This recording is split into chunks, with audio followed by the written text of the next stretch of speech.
that time again. You're watching GEEKCASTER.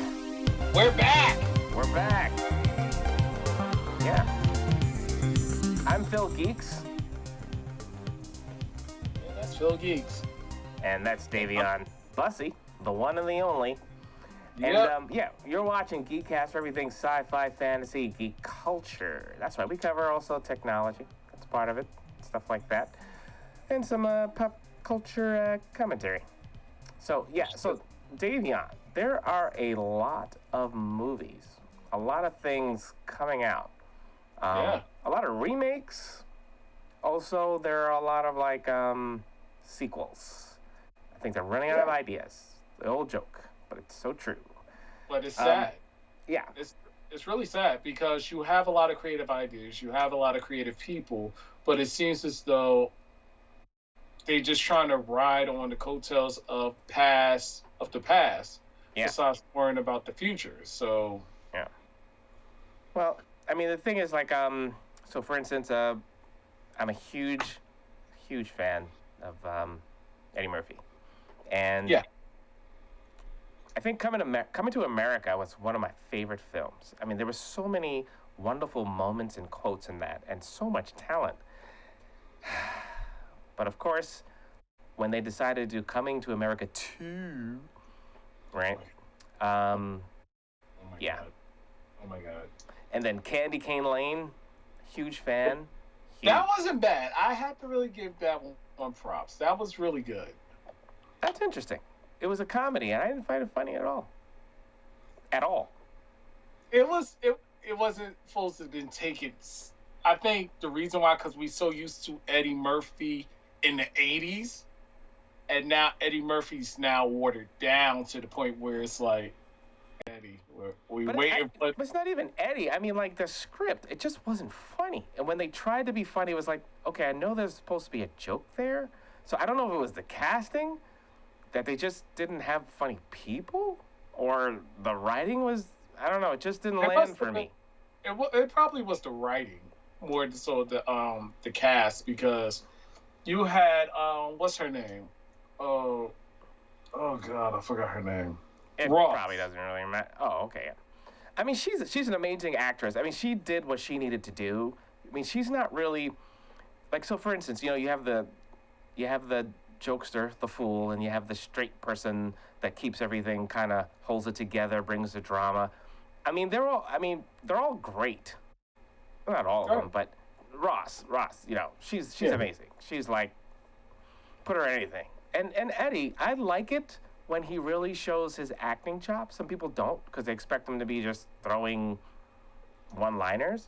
I don't really expect that from him. I just feel like overall it was half-baked. But anyway, my point of bringing that in is that between Coming to America 2, which was terrible, and then you got this one, which was, all right, some people liked it, and then most people, like, it fell flat, but it was a Christmas movie, so we'll let it pass. With that being said, listen, man, Beverly Hills Cop 4. Please don't ruin this for me. Please make it funny. I mean, this is my childhood we're messing with here. I have to agree. I agree with you. Yeah, I mean, watch it first, and if it's not good, you don't have to release it. It's okay. We'll understand. Just like pull the plug. Like, you know what? Psych. We're not going to release it. What are you doing over there? What are you? I agree with you. What are you doing? I'm just checking something out. Are you crying? No. Are you crying? No. Are you that sad? See, Eddie Murphy, you're making Dayveonne cry. I am not crying. Stop crying. All right, I'm so not what else crying. we got? We got Bad Boys 3.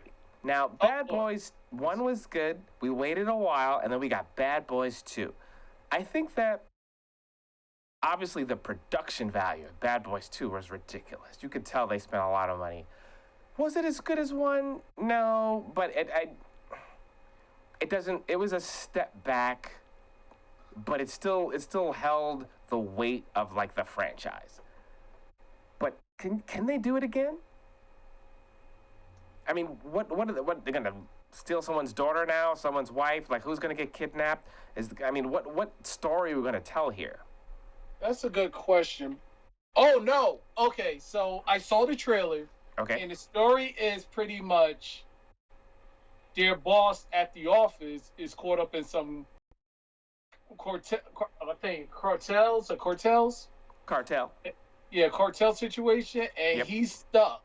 No, he's caught up in some situation where he's under investigation and they are under investigation. So they had to go to Mexico or one of those Cuban islands to either rescue him and also clear their name. One of the Cuban islands, like Cuba. One of the islands. I don't know.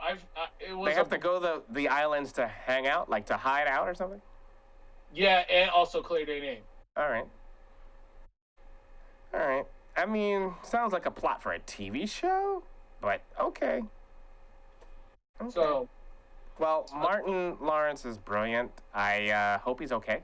Put positive energy for his health out there. Yeah. I mean, I think the first 20 minutes I'm gonna be like, is Martin okay? Is Martin okay? But after that, I think I'm good to go. okay.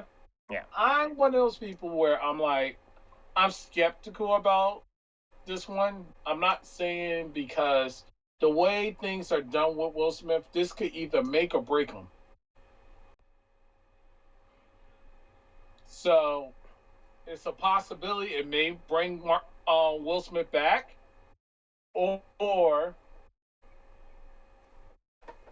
depending on the writing, it may bring him down. Yeah, I think we're just gonna have to pretend like the last couple years didn't exist and just move on. I doubt it. Yeah. That's not going away. Yeah. But we'll see. We'll see. I mean, Bad Boys was a very interesting movie. You know, it was like Will Smith's first time really trying to present himself as a sex symbol. An action star more, so. Yeah, well, no, because if you think about it, what was that? Wild Wild West, he did action. Oh, that was horrible. And then, but it wasn't Will Smith's fault. Men in Black. Okay, that was good. You know what I mean? Well, regardless of good or not, I mean, those were kind of action films, like action comedy. Yeah, like for instance, in Bad Boy, the cinematography, like, you know, him being in the shower, and then, you know, everybody wants, you know, he's that guy that everybody wants, and then you have the partner, which is like the faithful, married, you know, I'm square, I'm just gonna get my paycheck. You know, when Will was supposed to be the one everybody wants. So, I mean, people bought into the sex symbol thing after that, so that was good filmmaking. Yeah, it was. He's still Fresh Prince of Bel-Air. I mean, he's just, you know. That's Philadelphia, born and raised. Yeah. Classic. You know what's interesting? If you watch any of the interviews, and Will, like, allegedly, he got into a lot of fights, like, trying to prove that he wasn't corny. Like, no, I'm from the streets, and I'm from the rough area, and I'll knock you out. So it was interesting that the slap that heard across America, well, the world, was really more indicative of Will Smith than the corny, you know, I got Jada because I was paid and I got a lot of money. Like, no. Like, he's got game and he's got bite. But was it necessary? Well, yeah. Well, it's interesting. It's interesting how people buy into this is the person and then they're really somebody else. So right. I'm curious to see, are they going to still go with the Mike Lowry sex symbol Will Smith? Are they going to go with the, you know, I'm rough and I'm tough kind of Will, you know, Mike Lowry? And really, yeah, Mike Lowry, the character, because it's not Will Smith in the movie, it's Mike Lowry. That's the character he's playing, you know? Right. So it's going to be interesting. All right, so the next one is Dune. Now, Dune, tons of books. Dune back in the day, and then they did an updated version of Dune. I fell asleep several times watching that, but Dune 2 was good. Yeah, Dune 2 was good. Some people argue that's one of the best sci-fi films ever made. Yeah, because I'm glad Oppenheimer did not go against it Mm, and they pushed it back mm. because of the fact if it was at the same time as Oppenheimer, it wouldn't have got Oppenheimer would not got the awards that it would have got. I agree. Cinematography, sound. I wasn't impressed with the sound design. I thought it was kind of lazy and And I cheap. wasn't and I wasn't impressed with that popcorn bucket either. Mm. But the cinematography was great, Yeah. and I think the editing was good. The editing really, it paced it. It kept it together. There's a lot more energy in this film than it was the first one. Right. Um, but I understand it from a film making thing. Like you have to build the characters, you have to create the world. You got to take your time, and you don't want to rush it too much to build the world. So really, Dune One was really world building and situation building, and then Dune Two was like, here's the story. This is where we're going. Mm. Yeah. So I heard from a little birdie that the director is not in a hurry to do Dune 3. Yeah. So that could be interesting because everyone's going to get older, might not be interested, conflicts. Are we going to get a Dune 3? Yeah. And do we really want one? Yeah, because they got to finish the story. Hmm. Aren't there like a whole bunch of books? Like, isn't this one of those things that could go on and on and on? And the beat don't stop until the break of dawn. Exactly. Doing a Star Wars here. They're going to, which I am interested in, Acolyte. I can't front. This is what we wanted. A lot of those series we were really interested in. Let's be real. I don't care about Ahsoka Tano, whatever you made up. Like, let's just be real. No one cares. We want to go back. We want to know what's going on with the Jedi and the Sith. You could tell all those little things and make all. I don't care. Let's just be real. Most of us don't care about a lot of the crap you gave us. Like, what's the Undesirables or the Dispatch? What's it called? Hmm. What's the anyway?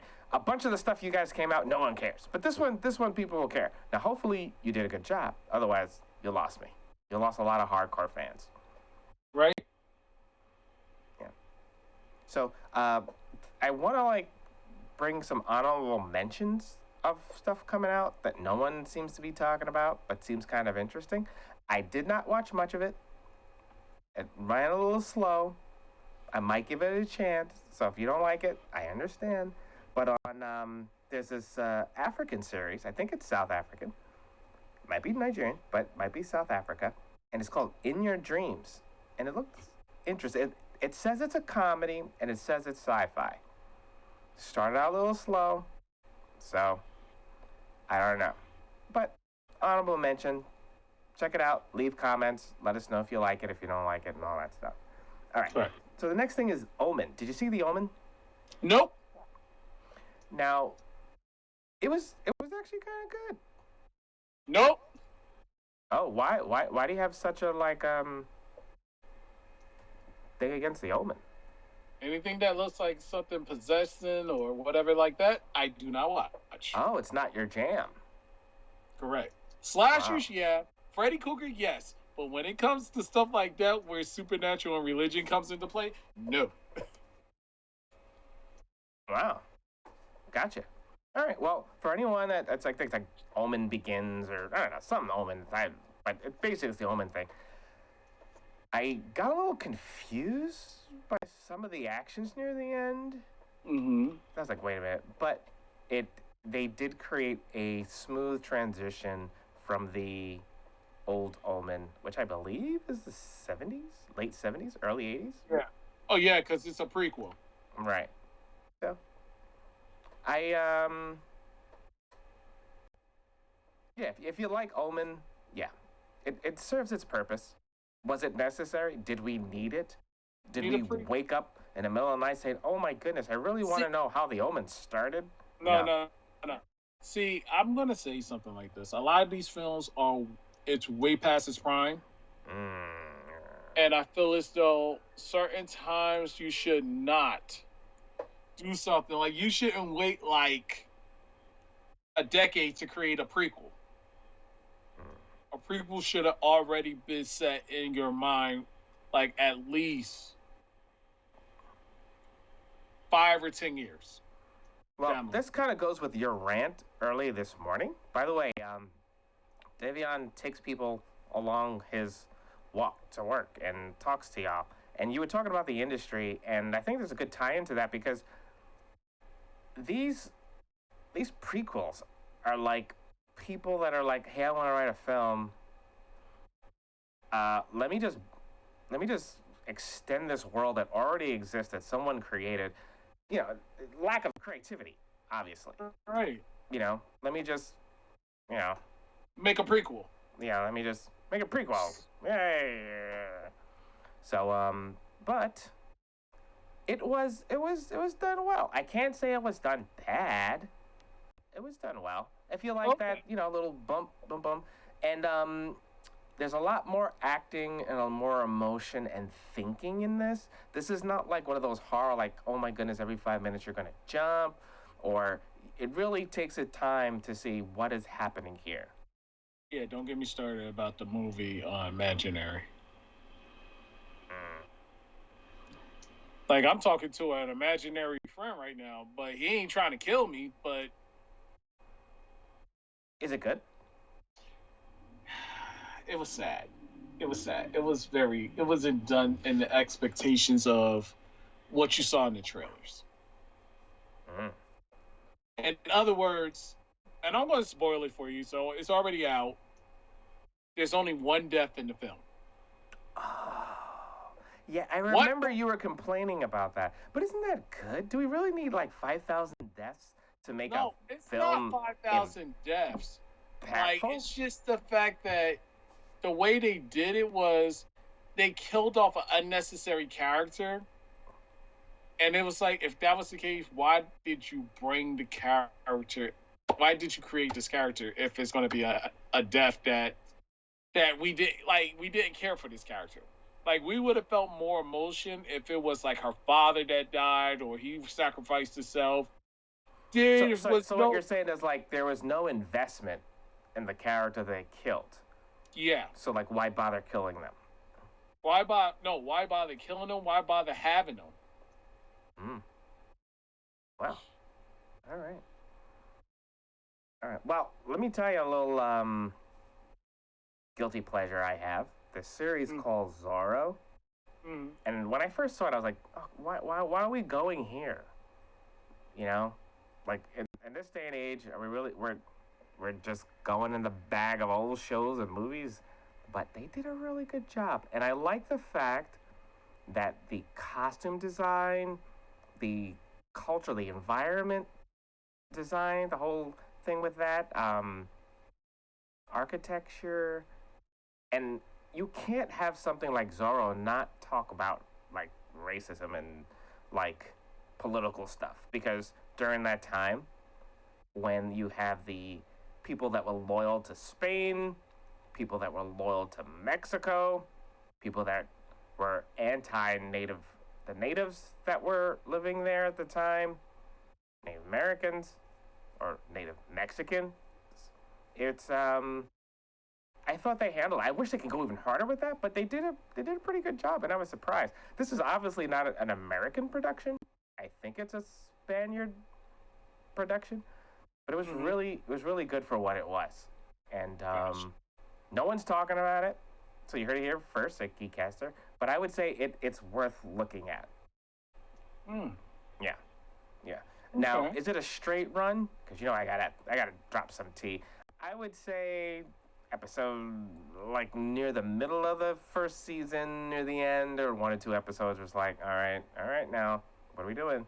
But no, they bring it back to center, and you do become what's going to happen next. And I think that's a really good series, going back to the old school serials where you wanted to know what was happening next versus some of the stuff that we talk about. We watch the shows and we're like, no, I'm good. I don't care. I can unplug. Yeah. Interesting. Yeah. Now, are you gonna watch Good Times? No. Yeah. Yeah. Okay. Next topic. Oh wow, that's what we're doing. All right, Yep. Next I topic. understand. No. Okay. Matter of fact, okay, I'm gonna air it. That I was No, no, supposed no, to. no. I think you were right because in some ways we don't want to promote it because No, I'm gonna basically put my 2 cents in. okay, I really feel as though this series should not be watched, and that's my opinion, because this is so degrading to what Good Times represents, and the fact that you basically are not uplifting the community, you're making a mockery of the community. oh yeah, You're pretty much of a laughing stock, yeah, and I'm sorry. yeah. And They, Netflix, I really feel as though you should pull the plug on this because you're not going to get the audience that you're supposed to get. Because we remember Good Times as a classic family coming out of the struggles of racism and discrimination and trying to find happiness within the household. Yes, right. you had the annoying neighbor who was Ray. What's his name? JJ. JJ's a son. Oh, It's all right. It's all right. It's okay. but back to the topic. It's just the fact that you pretty much created some that you pretty much left. You went left field with this. And Seth MacFarlane, I'm sorry, this is a slap in the face. And we love Family Guy. We love All some. right. So wait, let's give some context for those that have no idea what we're talking about. So Yeah. basically, there's a show in the '70s that was a huge cultural giant because not only here's a black family on television, it was a comedy, but it was a black family with a father and a mother present on television. This was unheard of. And they lived in the projects, but the whole thing through the whole series was to get out of the projects. Here's a place they do not want to be, but here's a place that they can afford, or this is a place that they found themselves in, versus creating this animation version that's supposed to be 3 generations after the original series, where it's just insulting a lot of it's comedy on the hardship of people living in a particular situation that, you know what, if they had the money, if they had different circumstances, they wouldn't be living in those situations. So how would you make fun of people? It's like if someone could not walk, are you going to have a whole series of jokes about someone being crippled? And ha ha ha, that's funny and that's good? No. So it's so insulting to the African community. I say African American, but it's like, it's just so sad. It's so sad that I feel that not only all people of the African diaspora should be insulted, but also, other people should be very sensitive to this as well. Because if it was a Jewish family, a Latin American family, in fact, any other group of people would be like, no, we can't do this. Well, I mean, and this is by watching the trailer. The trailer was so offensive that I don't even want to watch the show. Right. And even with the organizations that I go to, they normally have people from Good Times make an appearance at the event. Urban Action. Right. Shout out. They feel insulted. Well, the family of the creators of the original Good Times have nothing to do with this. They don't want their name to be mentioned, so I won't mention it because they won't. I get it. They want nothing to do with this. So and I've heard a couple of bloggers mention, and like, I don't even want to say it too much because you're right. Your instinct, because we don't want to promote it, but at the same time, when people see it, you have a younger generations like, oh, my uncles, my aunts, my father, my grandparents, they saw this show and it was huge. Oh, I want to give it a look. I want that younger generation to know this is not what this show is about. It had heart, it had intelligence. Yes, it had jokes, but it also had very pro-black respect, honor, something like a learning curve here. And of course, I bring it back to center. They didn't want to be there. Who wants to be in the projects? You know what I mean? Like, if no one wants to be in in the situation, and I'm saying specifically the old show and that situation, that environment. It was very clear throughout the whole series. Here's a place, here's an apartment they don't want to be. There's nothing wrong with being anywhere or living anywhere. Your home should be your home, and you should be proud of it, you know. But making fun of, like, for example, a baby selling drugs. How are you gonna have a baby selling drugs and trying to make it funny and cool? There's nothing cool about that. Right. And it's like, you don't know, like, some of the stuff was caused by, yeah, we're gonna have to say it, because if you really want to get deep involved. No, and we don't, because there's a whole political, social. I don't want to get into all that. Yeah. I just want to say that, like, Norman Lear allegedly was working on this with Seth MacFarlane, and of course Norman Lear passed away, and now they're they move forward with the series. And Sean, was it Curry? What's his name? Jeff Curry, who's the basketball player? Oh, Steph Curry.